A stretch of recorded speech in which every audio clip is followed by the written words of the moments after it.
नमस्कार दोस्तों, स्वागत है आपका एक बार फिर से आपके अपने यूट्यूब चैनल कंपटीशन प्रिपरेशन पे। दोस्तों, इस वीडियो में हम बात करने वाले हैं MTS 2019 के एक मैथ्स के पेपर सेट की, जिसमें हम 25 प्रश्न करेंगे। और आपको मैंने PDF टेलीग्राम चैनल पे ऑलरेडी दे रखा है। अगर आपने नहीं डाउनलोड किया तो टेलीग्राम चैनल की लिंक डिस्क्रिप्शन में आप जाके डाउनलोड कर सकते हैं। 7 से 8 सेट पहले करवा चुका हूँ, ये 9वां सेट होगा।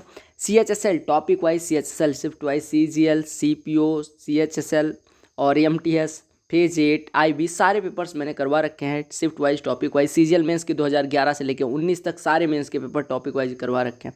तो आप प्लेलिस्ट चेक करके देख सकते हैं। और अगर वीडियो पसंद आएगी तो लाइक कर देना। अदरवाइज अगर आपको कोई इशू दिखता है, जैसे किसी भाई ने कहा था थोड़ा धीरे पढ़ाया करो, तो इस वजह से आज स्पीड थोड़ी सी स्लो रहेगी। तो अगर आपको कोई इशू लगता है कमेंट सेक्शन में बताया करो, मैं इंप्रूव कर लूँगा। ठीक है, तो चलो स्टार्ट करते हैं। टेलीग्राम चैनल जरूर जुड़ जाना, क्योंकि PDF वगैरह उधर ही शेयर करता हूँ। तो पहले प्रश्न पे आते हैं। और आप इसकी प्लेलिस्ट भी चेक कर लेना, MTS शॉर्ट पेपर्स के नाम से प्लेलिस्ट होगी, आप जाके चेक कर लीजिएगा। तो उधर कई सारे सेट्स ऐसे मिल जाएंगे कि एग्जाम में क्वेश्चंस कैसे करने हैं, सारी चीज़ें आपको डिटेल में मिल जाएंगी। स्ट्रेटजी कैसा, कौन सा टॉपिक पढ़ना है, कौन सी टॉपिक को ज़्यादा इंपॉर्टेंस देनी है, यानी स्ट्रेटजी, टॉपिक वाइज वेटेज, ये सारी चीज़ें उधर आपको मिल जाएगी। तो चलिए पहले प्रश्न पे आते हैं। पहला प्रश्न देखिएगा, कहा गया the difference in selling prices of an article when sold at 15% profit and 17% loss is 96। If it is sold at 10% profit then what is the selling price. कहा गया कि कोई वस्तु है जिसको क्रय मूल्य के 15% लाभ पे बेचा जाता है और फिर 17% हानि पे बेचा जाता है। तो जो 15% लाभ पे बेचने पे जो विक्रय मूल्य है और जो 17% लॉस पे बेचने पे विक्रय मूल्य है, दोनों का जो अंतर है वो 96 रुपये है। तो कहा गया अगर 10% प्रॉफिट पे बेचना हो तो विक्रय मूल्य क्या होना चाहिए। बहुत ईजी सा प्रश्न है। देखिए, अगर हम 15% प्रॉफिट पे बेच रहे हैं, यानी कि 115% पे वस्तु को बेचा जा रहा है। 17% लॉस पे बेचेंगे, यानी कि 83% पे बेचेंगे। ठीक है, तो आपको पता है कि सेलिंग प्राइस ये कॉस्ट प्राइस का 115% है, ये कॉस्ट प्राइस का 83% है। पहले केस में कॉस्ट प्राइस का 115% है, दूसरे केस में कॉस्ट प्राइस का 83%। और इन दोनों विक्रय मूल्य का जो अंतर है, अंतर कितना है, कॉस्ट प्राइस का 115%, कॉस्ट प्राइस का 83% घटाएंगे तो कॉस्ट प्राइस का 32%। यानी कि आप ऐसे कह सकते हैं 15% प्रॉफिट और 17% लॉस, यानी 15% माइनस 17% लॉस को माइनस 17% लिखेंगे, यानी 15 माइनस माइनस 17, यानी यही 32% है। यानी 32% ऑफ CP आपको दिया गया 96 रुपये। अगर 32% 96, यानी 1% 3 रुपये, यानी CP बराबर हो जाएगा 100%, यानी 300 रुपये। अब हमें 10% का प्रॉफिट चाहिए, यानी 30 रुपये और लेंगे, यानी हमें बेचना कितने में है, 330 में। यही पूछा गया था। तो कितना आसानी से हमने प्रश्न को कर लिया, कुछ भी नहीं करना था। अब आपको एग्जाम में दिखा 15% प्रॉफिट, तो प्रॉफिट हमेशा प्लस में होता है, यानी 15%। और 17% घटाना है, अंतर निकालना है, तो 15% में से 17% लॉस घटाना है। लॉस होता है हमेशा निगेटिव, यानी कि -17%। यानी 15 माइनस माइनस 17, यानी आपका हो जाएगा 15 प्लस 17, यानी कि कितना हो जाएगा 32%। तो आपका ही हो जाएगा। अगला प्रश्न देखिएगा, कहा गया the sides of an isosceles triangle are 10, 10 and 12 centimetre, what is the area of the triangle. कहा गया एक समद्विबाहु त्रिभुज की भुजाएं 10, 10, 12 हैं, तो एरिया क्या होगी। देखो, आपको ये समझना होगा कि 10, 10, 12 हैं, तो आप हीरोज फार्मूला भी यूज कर सकते हैं। अगर किसी त्रिभुज की तीनों साइड्स पता हो तो heroes formula √S × S - A, S - B, S - C, जहाँ पे ABC भुजाएं और S सेमी पेरीमीटर है। अगर आप ऐसे करना चाहिए, अदरवाइज आपको पता है ये 10 है, ये 10 है, ये 12 है, तो आपको क्या निकालना है, आपको निकालना है इसका क्या निकालना है, एरिया निकालना है। अब आपको पता है कि जो आइसोसेलेस ट्राइंगल होता है वहाँ से अगर परपेंडिकुलर ड्रा करेंगे जो अनइक्वल साइड है उस पर, तो इसको बाइसेक्ट करेगा, यानी ये 6 हो गया। ये 6 है, ये 10 है, ये परपेंडिकुलर है, तो ये कितना हो जाएगा, हाइट कितनी हो जाएगी, √ में 10 का स्क्वायर 100 में से 6 का स्क्वायर 36 घटेगा, तो 100 में से 36 घटेगा, ये कितना हो जाएगा 64, यानी कि 8 हो जाएगा। अब हाइट आपको किसी ट्राइंगल की पता है 8 है, आपको बेस पता है 12 है, तो एरिया होता है half into base into height, यानी हाफ इंटू 12 इंटू 8, 12 × 96 का आधा 48। तो ऐसे भी आप कर सकते हैं। अदरवाइज आप हीरोज फार्मूला लगा सकते थे। हीरोज फार्मूला क्या कहता है, एस आप निकालो सेमी पेरीमीटर, ये होता है A + B + C/2, जहाँ पे A + B + C/2 करेंगे तो 10, 10 और 12 का योग करेंगे, यानी 32/2, यानी 16 हो जाएगा। और हीरोज फार्मूला कहता है √ में एरिया बराबर होता है √ में S × S - A × S - B × S - C। तो इस फार्मूले से भी कर सकते हैं। आप वैल्यू पुट करेंगे तो ये हो जाएगा √ में S की वैल्यू 16, 16 में से 10 घटेगा 6, 16 में से 10 घटेगा 6, 16 में से 12 घटेगा 4, तो 6 का वर्गमूल 6 × 6 का वर्गमूल 6, 16 चौको 64, 64 का वर्गमूल 8, यानी 6 × 8 = 48। ऐसे भी एरिया निकाल सकते हैं। अदरवाइज आप कैसे कर सकते हैं, आपको पता है कि अगर कोई आइसोसेलेस ट्राइंगल है, उसकी दो समान भुजाएं A हैं और असमान भुजा B है, तो उसका एरिया होता है B/4 √ में 4A² - B², यही होता है। तो आपको पुट कर देना है, बी की वैल्यू यहाँ पे 12 है और ए की वैल्यू 10 है, तो b/4 यानी 12/4 तो ये 3 हो जाएगा। अंडर रूट में 4a² यानी 4 टाइम्स ऑफ 100 400 माइनस 144 घटाइए तो ये 3 टाइम्स ऑफ अंडर रूट, ये 256 हो जाएगा। और 256 का वर्गमूल 16 होता है, तो 16 3 48 ऐसे एरिया हो जाएगा। तो आपको ये फार्मूला भी नोट कर लेना है। ये आइसोसेलेस ट्रायंगल यानी समद्विबाहु त्रिभुज के लिए यूज होता है, जहाँ पे ए इक्वल साइड्स होती हैं, यानी ये इक्वल साइड ए होती है और अनइक्वल साइड बी होती है। तो आप जिस मेथड से करना चाहें कर सकते हैं। देखो कहा गया ये sum of 2000 is invested on simple interest for 3 years at the rate of 10% per annum. Amount कितना हो जाएगा? आपको पता है 1 साल का साधारण ब्याज 10% है, 3 साल के लिए पूछा गया। 3 साल के लिए कितना हो जाएगा? 10 × 3 यानी कि 30%। आपको 2000 का 30% ब्याज मिलना है, यानी कि 2000 का 30% कितना हो जाएगा? 2000 का 10% 200, तो 30% 600, यानी 2000 रुपये आपने इन्वेस्ट किया था, 600 ब्याज, तो आपका अमाउंट कितना हो जाएगा? 2600। यही पूछा गया था। कहा गया कि the proportion of number of students in 3 classes is 1:2:3। If 20 students are included in each class then the proportion becomes 3:5:7। What was the initial total number of students? यानी आपसे कहा गया कि 3 स्कूल में बच्चों की संख्या 1:2 के अनुपात 3 के अनुपात में है। हमने क्या काम किया कि भैया 1:2:3 के अनुपात में, तो हम कहते हैं x इसमें है, 2x इसमें है, 3x इसमें है। अब कहा गया कि अगर प्रत्येक क्लास में 20-20 स्टूडेंट डाल दिए जाएँ, यानी इसमें x + 20 हो गए, इसमें 2x + 20 हो गया, इसमें 3x + 20 हो गया, तो जो इनका अनुपात है वो 3:5:7 है। तो आपसे कहा गया शुरुआत में बच्चों की संख्या यानी कि x + 2x + 3x यानी आपको 6x बताना है। अब 6x अगर निकालना है तो x की वैल्यू पता होनी चाहिए। आप किन्हीं दो का अनुपात ले लो, 3:5 के बराबर कर लो, आगे दोनों का ले, तो 5 का x + 20 में गुणा यानी 5x + 100 और 3 का 2x + 20 में गुणा यानी कि 6x + 60, यानी यहाँ से हमारा x बराबर हो गया 6x - 5x यानी x बराबर हो गया 40। तो आपसे स्टूडेंट्स की संख्या पूछी गई थी यानी 6x, ये 6 × 40 240 हो जाएगा। कहा गया marked price of an article is 2600 which is 30% more than cost price. देखो अगर मार्क्ड प्राइस की बात करें 2600 है, जो कि कॉस्ट प्राइस से 30% ज़्यादा है। कॉस्ट प्राइस से 30% ज़्यादा होने का मतलब कि अगर कॉस्ट प्राइस 10 है तो उसका 13 है सेलिंग प्राइस। अगर कॉस्ट प्राइस को हम 10 माने तो जो मार्क प्राइस है वो कितना है? इससे 30% ज़्यादा यानी 13 है, और 13 बराबर 2600 दिया गया, यानी 1 बराबर 200 हो गया। 1 बराबर 200 तो कॉस्ट प्राइस कितना हो जाएगा? 200 × 10 यानी कि 2000। अब कॉस्ट प्राइस हो गया 2000। अब आगे अगर 45% का प्रॉफिट लिया जाए तो सेलिंग प्राइस क्या होगा? 2000 का 45% यानी कि 900 रुपये प्रॉफिट लिया गया है, तो आपका सेलिंग प्राइस कितना हो जाएगा? 2900 रुपये। कहा गया ये train with 72 km/h speed crosses a stationary मतलब होता है स्थित, जो स्थित है, चल नहीं रहा है। कहा गया एक ट्रेन है जिसकी स्पीड 72 km/घंटे है, एक स्टेशनरी पोल को क्रॉस करती है 35 सेकेंड में। कहा गया how much time does it take to cross a 1.1 kilometre long bridge. कहा गया 72 की स्पीड से 35 सेकंड में किसी पोल को पार करती है। आपको ये पता होना चाहिए कि अगर कोई ट्रेन किसी पोल को पार करती है तो उसके द्वारा चली गई दूरी उसकी लंबाई के बराबर होती है। आपको दिया गया स्पीड कितना दिया गया? 72 km/घंटे। इसको मीटर/सेकंड में बदल लो, यानी 5/18 से कर दो गुणा, यानी कि 20 मीटर/सेकंड स्पीड हो गई। टाइम कितना लगता है? टाइम लेती है 35 सेकंड का, यानी डिस्टेंस d बराबर हो जाएगी, जो कि ट्रेन की लंबाई के बराबर होगी। ये बराबर हो जाएगी स्पीड इंटू टाइम, यानी 20 × 35 यानी कि 700 मीटर ट्रेन की लंबाई। अब इसी ट्रेन को एक ब्रिज को पार करना है। मान लो ये ब्रिज है आपका, इसी को पार करना है। ये ब्रिज है, इसी को पार करना है, ये पुलिया लगी हुई है, इसी को पार करना है। ये 1.1 किलोमीटर लंबा है। 1.1 किलोमीटर कहने का मतलब 1100 मीटर लंबा है। आपको पता है इस ट्रेन की लंबाई 700 मीटर है, 1100 मीटर लंबे ब्रिज को पार करेगी तो उसके द्वारा चली गई दूरी क्या होगी? कोई भी ट्रेन किसी ब्रिज को पार करती है तो उसके द्वारा चली गई दूरी होती है लंबाई ऑफ ट्रेन प्लस ब्रिज की लंबाई, यानी कि 1100। यानी आपको 1800 मीटर चलना है ट्रेन को, आपको नहीं, 1800 मीटर ट्रेन को चलना है, नहीं तो आपकी सांस फूलने लगे। आपको स्पीड पता है 20 मीटर/सेकंड है, 1800 मीटर चलना है तो टाइम कितना लगेगा? 1800/20 यानी 90 सेकंड। 90 सेकंड 1.5 मिनट के बराबर होता है। आपने कहा 1.5 मिनट, बस बात खत्म हो गई। ठीक है। कहा गया average weight of 18 boys in a group is 35 kilogram. If 4 new boys of weight 20, 22, 26 and 28 are added to the group then what is the average weight of newly formed group. आप देखो 18 लड़कों का वेट, एवरेज वेट 35 किलोग्राम है। 18 लड़कों का 35 kilogram average weight है। अगर आपको एवरेज का बेसिक नहीं आता तो आप जाके एवरेज प्लेलिस्ट चेक कर लीजिएगा, या CHSL और CGL मेंस का देखिएगा, एवरेज मैंने करवा दिया, तो आप किसी प्लेलिस्ट में जाएंगे, एवरेज वाली वीडियो देख लीजिएगा, वहाँ पे कॉन्सेप्ट समझ आ जाएगा। 18 लड़कों का एवरेज कितना है? 35। अब उसमें कितने कितने किलोग्राम के लड़के ऐड होते हैं? 20, 22, 26 और 28। आप देख लो ना, 20-35 से कितना कम है, एवरेज से कितना कम है 15 किलोग्राम। ये कितना कम है 13 किलोग्राम। ये कितना कम है 9 किलोग्राम। और ये कितना कम है 7 किलोग्राम।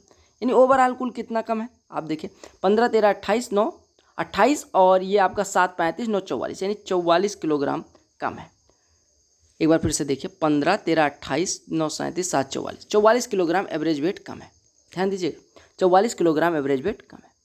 और पहले लड़के कितने थे 18, अब 4 लड़कियाँ और आ गए, यानी कि 22 लड़कियाँ हो गए हैं। और आपको पता है औसत से 4 लड़के जो आए हैं उनका कुल वजन 44 किलोग्राम कम है। ये 44 किलोग्राम कितने लोगों पे डिस्ट्रीब्यूट होगा, अब बच्चे हो गए हैं 22, तो 22 पे 44 डिस्ट्रीब्यूट होगा, 44 कम यानी एक एक बच्चे पे 2-2 किलोग्राम औसत ये कम कर देंगे। औसत पहले कितना था 35, अभी 2 कम कर देंगे तो कितना बचेगा 33। तो यही आपसे पूछा गया था, बहुत आसानी से कर लिए, थोड़ी सी ट्रिक है, बाकी कुछ नहीं है। हमने देख लिया एवरेज से कितना कितना कम है, फिर ओवरऑल माइनस कितना आ रहा है, इसको बैलेंस कितने में करना है 22 में, तो एक पे 2, औसत 35 था, एक पे कमी हो रही है 2 की, तो औसत भी 2 कम हो जाएगा। ये देखिएगा कहा गया cost price and selling price of a shirt are 960 and 1392। If by the way of bargaining a customer can bring the selling price down by 10% of the cost price, then what is the profit percentage. कहा गया कि 960 रुपये उसका cost price, लिख लीजिए cost price कितना है 960, selling price कितना है 1392। अब एक कस्टमर क्या करता है, एक कस्टमर बार्गेनिंग करता है और वो कॉस्ट प्राइस का, यहाँ पे देखिए कॉस्ट प्राइस का 10%, ये 960 का 10% यानी 96 रुपये कम करवा लेता है, यानी वो बेचता है कितना 1296 में बेचता है। 1296 में वो वस्तु बिकती है, क्योंकि 96 रुपये तो कस्टमर ने कम करवा ली, 960 वाली वस्तु 1296 में बिकती है, यानी प्रॉफिट कितने का हो रहा है 336 रुपये का। अब प्रॉफिट परसेंटेज अगर पूछा जाएगा तो कैसे निकलेगा, प्रॉफिट परसेंटेज होता है प्रॉफिट बटे कॉस्ट प्राइस इंटू 100, 1010, 6 से कटेगा 16, 6 से कटेगा 6 पंचे 30, 6 छक्के 36, अच्छा 16, ये 8 दूनी 16, 8 सत्ते 56, 7 गुणे 10 70 बटे 2 यानी कि 35%। तो प्रॉफिट कितने का हो रहा है 35%। ये देखिएगा कहा speed of A boat in still water is 6 kilometre per hour. Boat की स्पीड आपको साधारण पानी में दिया गया है, शांत जल में दिया गया 6 किलोमीटर प्रति घंटे। कहा time taken by the boat to cover a certain distance upstream is 3 hours more than time taken to cover the same distance downstream. देखिएगा अप स्ट्रीम स्पीड जो होती है वो होती है बोट की स्पीड माइनस स्ट्रीम की speed, और डाउन स्ट्रीम स्पीड जो होती है वो बोट की स्पीड प्लस स्ट्रीम की स्पीड। यानी आपको पता होना चाहिए कि अप स्ट्रीम यानी धारा के विरुद्ध चाल जो होती है वो होती है नाव की चाल माइनस धारा की चाल, और धारा की दिशा में यानी डाउन स्ट्रीम होती है बोट की स्पीड प्लस स्ट्रीम की स्पीड। आपसे कहा गया कोई निश्चित डिस्टेंस है, ठीक है, अच्छा आगे पढ़ लीजिए। कहा if the speed of stream is 2 kilometre per hour, यानी स्ट्रीम की स्पीड दी गई 2 किलोमीटर प्रति घंटे, तो कहा what is the total distance up stream and down stream covered by the boat. देखिएगा कहा एक नाव है जो शांत जल में 6 किलोमीटर प्रति घंटे चल सकती है और धारा की गति 2 किलोमीटर प्रति घंटे। कहा गया कि कुछ निश्चित डिस्टेंस है जिसको ट्रेवल करने में अगर वो डाउन स्ट्रीम जाती है तो 3 घंटे कम समय का लगता है अप स्ट्रीम से। आप देखिए अप स्ट्रीम स्पीड कितनी हो जाएगी, बोट की स्पीड माइनस स्ट्रीम की स्पीड 4, डाउन स्ट्रीम कितनी हो जाएगी 6 2 8। आपसे कहा गया हम मान लेते हैं ए डिस्टेंस वो जाती है, ए को पहले 8 से गई और ए को 4 से गई। आपसे कहा गया ए को 8 से जाने पे ए को 4 से जाने पे ए को 8 से जाने से 3 घंटे ज़्यादा लगते हैं। आपने कहा ए डिस्टेंस ट्रेवल करना है, अगर डाउन स्ट्रीम जाएगी तो समय कितना लगेगा a/8, अगर अप स्ट्रीम जाएगी तो समय कितना लगेगा a/4। और आपसे कहा गया था कि अगर अप स्ट्रीम जाती है तो डाउन स्ट्रीम से 3 घंटे ज़्यादा लेती है, यानी समय ये t1 है ये t2 है, आपको दिया गया था t1 बराबर t2 + 3, ठीक है। तो आपको इसी को सॉल्व कर लेना है, यानी a/4 is equal to a/8 + 3, यानी हम इसको इधर इस साइड में ले जाएंगे, ये बचेगा a/8 बराबर 3, यानी a बराबर 24, यानी वो 24 गई है और 24 आई है, यानी टोटल डिस्टेंस कितनी ट्रेवल करी उसने 24 गई 24 आई, यानी 24 दूना 48। देखिए सिंप्लीफिकेशन का प्रश्न है, और मेरे उन भाई को जिनको स्पीड कम चाहिए थी आज पसंद आ रहा होगा, और आप लोग बताइएगा कि स्पीड इतनी ही रखें या बढ़ाएं, ठीक है। और बाकी लोग पढ़ते वढ़ते रहो, नहीं तो ये लॉकडाउन खत्म होगा, परीक्षाएं होंगी, अगर आप पढ़े नहीं रहोगे तो फिर वहीं रह जाओगे, फिर बेरोजगार रहोगे, और फिर पता नहीं 3rd वेव आए 4th वेव आए तो सट से नौकरी लो, जैसे कोरोना खत्म हो एग्जाम हो तड़ाक से ऐसा एग्जाम देना कि नौकरी मिल जाए, अदरवाइज फिर पछताते रहोगे, कहते रहोगे कोरोना आया इस वजह नौकरी नहीं मिली। आपको पता है सिंप्लीफिकेशन में सबसे पहले ऑफ सॉल्व किया जाता है, तो 2 में 16 का ऑफ मतलब 32, 32 में 48 से डिवाइड करेंगे तो 2/3 आएगा, 2/3 में 12 से गुणा होगा तो ये 8 आ जाएगा, प्लस 4 में 8 से डिवाइड होगा 1/2, 1/2 का 16 में गुणा होगा तो ये भी 8 हो जाएगा, प्लस 7 में से 2 घटेगा 5, 5 का 25 में गुणा होगा 125, 125 का 15 में डिवाइड करेंगे तो 125/15 यानी 25/3 हो जाएगा। यानी 25/3 को हम लिख सकते हैं 8 सही 1/3। अब ये देखिए 8 8 16 लिखा हुआ है, 16 तियाँ 48 प्लस 25/3 ये बन के आ रहा है। 48 कितना होता है, 48 प्लस 25 कितना हो जाएगा, 73/3, यही आपका आंसर हो जाएगा। देखो मैंने आपको बताया था कि प्रथम n नेचुरल नंबर्स का जो एवरेज होता है वो होता है 1 + n/2, बताया था। प्रथम n नेचुरल नंबर्स का जो वो होता है एवरेज वो होता है n + 1/2 या 1 + n/2।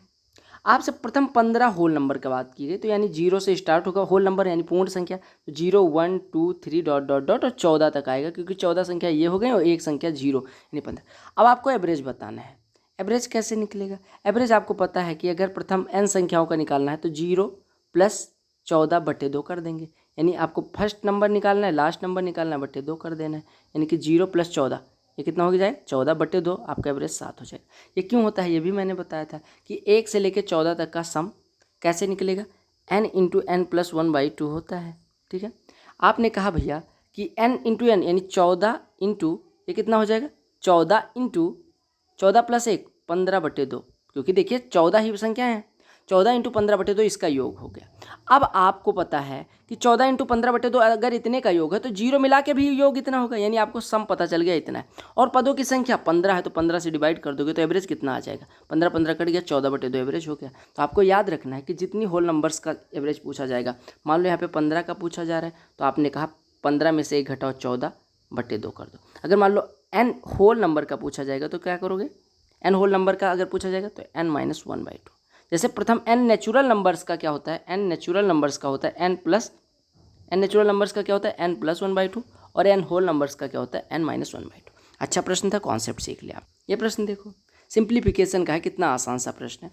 डिवाइड करना है, 1 हो गया, 1 का 1/2 में गुणा होगा तो ये 1/2 हो जाए, ये कट गया, 1/2 गुणे 1/2 डिवाइडेड बाई 1/2 ये हो गया प्लस 1/2 ऑफ ये 1 गुणे 1 1 DI भाई साहब आगे कहा गया the bar graph given below presents the number of books sold by a book seller during different months of a year. अलग अलग महीने में 12 महीने में अलग अलग महीनों में कितनी किताबें बेचता है वो दिखाया गया। कहा गया number of books sold in month M3 यानी M3 में बेची गई किताबों की संख्या is what percentage of books sold in M6 में बेची गई किताबों की संख्या का कितना परसेंट है। आपने कहा 297, 332 का कितना परसेंट है, निकाल लीजिएगा।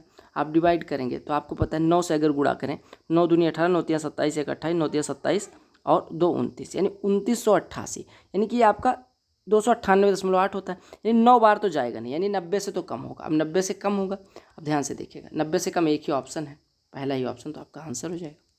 कहा गया what is the difference of mean and median. Mean क्या होता है, माध्य, और मीडियन मतलब होते हैं माध्यिका।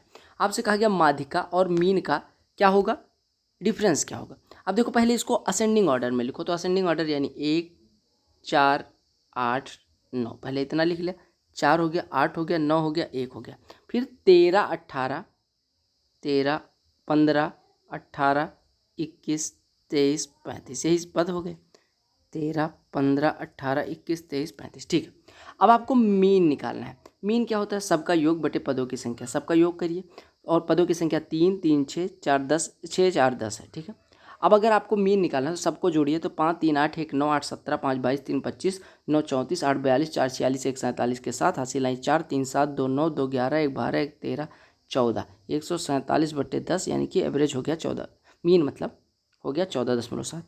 अब आपको निकालना क्या है, आपको निकालना है सबसे पहले आपसे कहा गया मीन और मीडियन का। मीडियन क्या होती है, अगर पदों की संख्या देखिए 3 3 6 और 4 10 है, यानी n बराबर 10 है तो माध्यिका होती है n/2 पद। ये देखो कैसा नंबर है, n इवन नंबर है, तो अगर इवन n की वैल्यू हो तो आपका माध्यिका मीडियन m बराबर होती है n/2th term plus n/2 plus 1th term by 2, n/2 यानी 5वां पद, तो 5वां पद ये है। सो 6वां पद कौन सा है, ये 5वां पद प्लस 6वां पद यानी 13 + 15 28/2, यानी ये 14 हो गया। मीडियन है 14 और ये कौन सा है, मीन है 14.7, तो 14 और 14.7 का अंतर 0.7 या 0.7 हो जाएगा माइकल बेवन। ये देख लो, कहे area of a square is 144 centimetre square, what is the perimeter of square formed with the diagonal on the original square as its side. कहे एक स्क्वायर है यानी एक वर्ग, वर्ग वर्ग की तरह बनना चाहिए, नहीं तो आप मेरा वर्ग कर दोगे। ये देखो वर्ग हो गया। अब कहा गया डायगोनल, एक डायगोनल है और इसके डायगोनल पे कोई एक वर्ग बना हुआ है, ये वर्ग बना हुआ है, इसका पेरीमीटर पूछा गया। आपको पता होगा कि जो इसकी साइड होगी इस वाले वर्ग की वो डायगोनल होगी ओरिजिनल वर्ग की।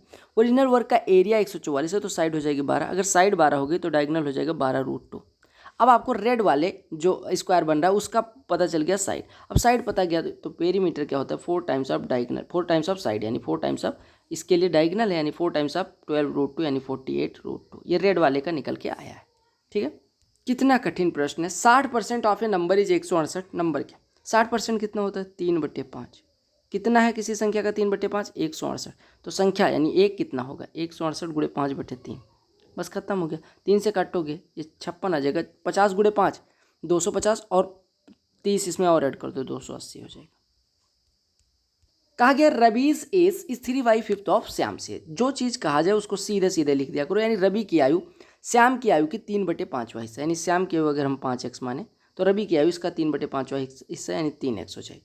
कहा गया आफ्टर, अच्छा x ना मानो क्योंकि x क्वेश्चन में ही दे दिया गया, 5y मान लो ये 3y मान लो। ठीक है, कहा गया कि after x years the ratio of ages of Ravi and Shyam becomes 5:7। कहा गया x साल बाद की बात की गई, यानी x साल बाद इन भाई साहब की आयु हो जाएगी 3y + x, इनकी आयु हो जाएगी 5y + x, और कहा गया इनकी एज का जो रेशियो होगा 5:7 होगा।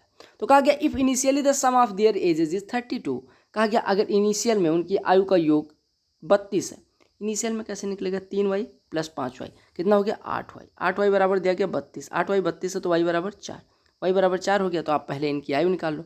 तो 4 × 5 = 20, यानी इनकी आयु 20 थी, अभी 20 + x हो गई। इनकी आयु 4 × 12 थी, 12 + x अभी हो गई। और इन दोनों का रेशियो 5:7 दिया गया। तो आपसे पूछा गया x की वैल्यू, बस क्रॉस मल्टीप्लाई करो, खटाक से सॉल्व कर लो। 7 × 12 + x यानी 84 + 7x बराबर 5 × 20 धन x यानी 100 + 5x, यानी ये हो गया 2x बराबर 16, यानी x बराबर 16 में 2 से डिवाइड करोगे तो 2 × 8 = 16।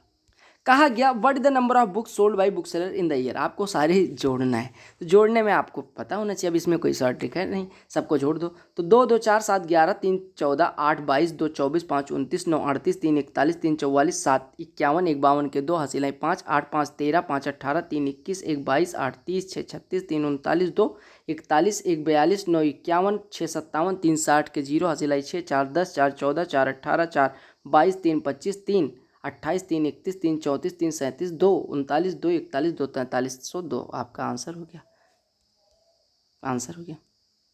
कहा गया the radius of A hemisphere is 14 centimetre. Hemisphere क्या होता है अर्धगोला। अर्धगोले की त्रिज्या आपको दी गई है 14 सेंटीमीटर, यानी ये आपको दिया गया 14 सेंटीमीटर।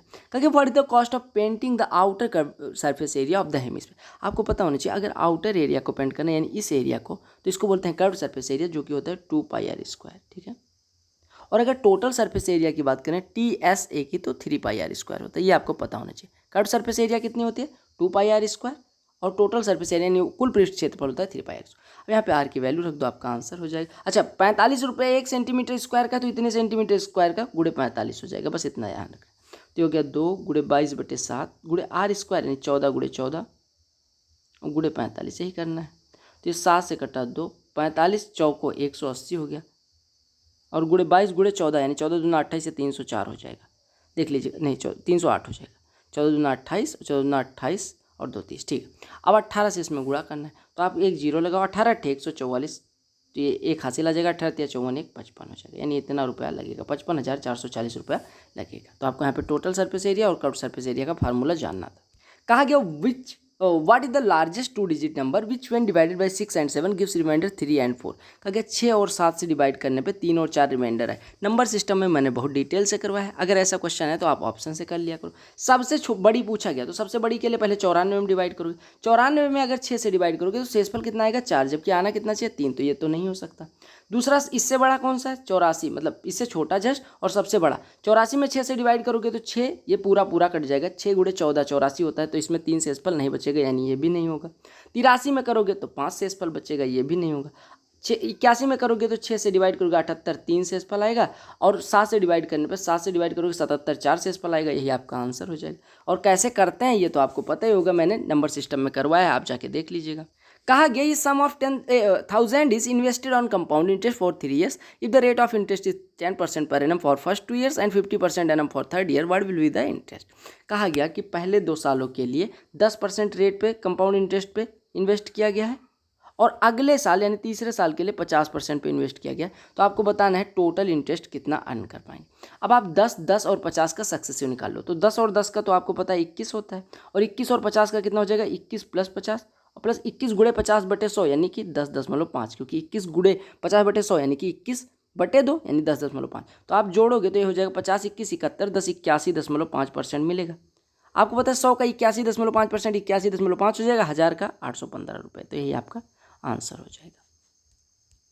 वही मैं सोच रहा था टाइम एंड वर्क वाले भैया कहाँ गए, ये हैं। कहा E F and G together can complete a piece of work in 12 days. E की बात की गई, एफ की बात की गई और जी की बात की गई। एलिफेंट, फ्लैग और गोट की बात की गई। ये तीनों मिलके 12 दिन में कोई कार्य कर सकते हैं। कहा ए, ई और एफ दोनों मिलके 30 दिन में कार्य कर सकते हैं, तो जी कितने दिन में कर सकते हैं। मैंने बताया कि अगर दो लोग मिलके ए दिन में करें और एक कोई बी दिन में करे तो दूसरा वाला कितने दिन में करेगा। यानी आपको अगर जी का निकालना है, इन दोनों को एक आदमी मान लो, आपको दिया गया ये दोनों मिलके ए दिन में करते हैं, सॉरी ए दोनों मिलके कितने दिन में करते हैं, ऐसे देखिएगा, ये दोनों मिलके ए दिन में करते हैं और ये अकेला बी दिन में, ई और एफ को अकेला मानो, तो ये अकेला बी दिन में करता है। तो आपको अगर जी का बताना है यानी दूसरे वाले का कितने दिन में करेगा, तो आप कहेंगे बी गुणे ए बटे बी माइनस ए, यानी कि 30 गुणे 12 360 बटे 30 माइनस 12 18, तो ये आप डिवाइड करोगे तो 20 दिन आ जाएगा। एलसीएम लेके भी कर सकते थे, कैसे कि ये 12 दिन में करते हैं, 30 दिन में एलसीएम ले लो तो आपका 12 और 30 का एलसीएम 60, यानी 60 टोटल काम है, तो ये 5 करते हैं, ये 30 दिन में कर देते हैं 2 करते हैं, ये अकेला 2 मिलके 5, यानी कि जी कितना करता है 3, जी एक दिन में 3 करेगा, 60 करने में 20 दिन लग जाएंगे। कहा कि what is the ratio of mean proportional of 24 and 150 and third proportional of 12 और 6√5। आपसे कहा गया कि 24 और 150 के मीन प्रोपोर्शन अगर ए और बी का पूछा जाए तो अंडर रूट में ए भी हो जाता है, और थर्ड प्रोपोर्शन अगर इन दोनों का पूछा जाए 12 और 6√5 का थर्ड प्रोपोर्शन, तो आप कहेंगे ये कितना हो जाएगा 6√5। देखो अगर ए और बी का मीन प्रोपोर्शन थर्ड प्रोपोर्शन पूछा जाए तो ये होता है b²/a, ठीक है। तो आप पहले इसका निकालो, क्या अंडर रूट ए बी, यानी अंडर रूट में 24 गुणे 150, ये इसका हो जाएगा मीन प्रोपोर्शन, ये होता है मीन प्रोपोर्शन, और ये क्या होता है थर्ड प्रोपोर्शन, ठीक है। तो ये आप याद रखिएगा। तो 24 गुणे 150 आप यहाँ से बाहर क्या लिख सकते हो, देखो यहाँ पे 4 है और यहाँ पे 25 है, 4 2 हो जाएगा, 25 का 5 हो जाएगा, अंडर रूट में यहाँ से 4 डिवाइड होगा 6 बचेगा, और यहाँ पे क्या बचेगा 150 25 में डिवाइड करेगा 6, यानी कि ये आपका हो जाएगा 2 गुणे 5 गुणे 6, ये आपका हो गया मीन प्रोपोर्शन। और अगर b²/a करोगे तो b²/a कितना हो जाएगा 6√5 का स्क्वायर, यानी 36 गुणे 5 और बटे ए यानी कि 12, 12 3 36, यानी 3 5 15, 3 5 15 इसका हो गया थर्ड प्रोपोर्शन। और आपको पता है मीन प्रोपोर्शन है 2 5 10 6 60, तो आपसे इन दोनों का रेशियो पूछा गया, तो 60 और 15 का रेशियो क्या होगा, मीन प्रोपोर्शन और थर्ड प्रोपोर्शन का रेशियो 60:15, 15 × 15, 15 चौको 60, यानी अनुपात हो गया 4:1, ठीक है। कहा गया the number of books sold in month M8 में बेची गई किताबों की संख्या is how much more than average number of books sold per month. आपने देखा था कि वो कितनी बुक्स बेची गई थी, मैं एक बार देख ले रहा हूँ, 4302 बुक्स कुल बेची गई थी। एवरेज निकालना तो 12 से डिवाइड कर दो, तो 12 × 36, 7 70, 12 5 60 और 10 102, 12 8 96, 6 12 5 60, यानी 358.5 बुक पर महीने बिक रही हैं। अब आपसे कहा गया कि ये जो एवरेज है ये कितना ज़्यादा है M8 में बेची गई किताब। M8 में कितनी बेचेंगे 389, तो 389 में से 358 घटा दो तो ये 0.5 आएगा, 10 में 9 8 में से 8 घटेगा 0, ये बचेगा 8 में से 5 घटेगा 30, यानी 30.5 बुक्स पर मतलब ज़्यादा हैं एवरेज से M8 में, ठीक है। टाइम एंड वर्क के आते हैं 2 प्रश्न। कहा कि Vishal alone can complete 1/3 of work in 60 days. Vishal अकेले 1/3 काम 60 दिन में करता है, मैंने लिख लिया, ठीक है। कहा गया Ashok Elon can complete 1/4 of the work in 30 days. 1/4 30 days में करता है, ये भी मान लिया। अब कहा गया दोनों एक साथ, अब ये सड़ा हुआ प्रश्न। 1/3 60 दिन में पूरा कार्य 180 दिन में, 1/4 30 दिन में पूरा कार्य 120 दिन में, 180 और 120 का एलसीएम ले लो तो कितना हो गया 360, यानी 360 यूनिट टोटल कार्य मान लो जो एलसीएम आए। 180 दिन में 360 एक दिन में 2, 120 दिन में 360 एक दिन में 3, दोनों मिलकर करेंगे 5, 360 करने में 360/5 यानी 72 दिन लगाएंगे। तो आई होप आपको सारे क्वेश्चन समझ में आ गए होंगे। अगर समझ में आ गया तो वीडियो को क्या करना है आपको पता है, लाइक करना है, शेयर कर देना है। टेलीग्राम चैनल से नहीं जुड़े तो जुड़ जाइए। अगर आपको कोई डाउट है तो आप हमें इंस्टाग्राम पे मैसेज कर सकते हैं। इंस्टाग्राम आईडी आपको यहाँ कोने में राइट हैंड साइड वाले कोने में दिख रही होगी। चैनल को सब्सक्राइब करना ना भूलें, बाकी चीज़ें बाद में। और मेंस वाली सीरीज़ में 1-2 बहुत इंपॉर्टेंट चैप्टर्स बचे हुए हैं, वो जरूर करें। अगर आप CHSL CGL CPO किसी की तैयारी कर रहे हैं तो बाय, लव यू ऑल। पढ़ते रहें, घर पे रहें।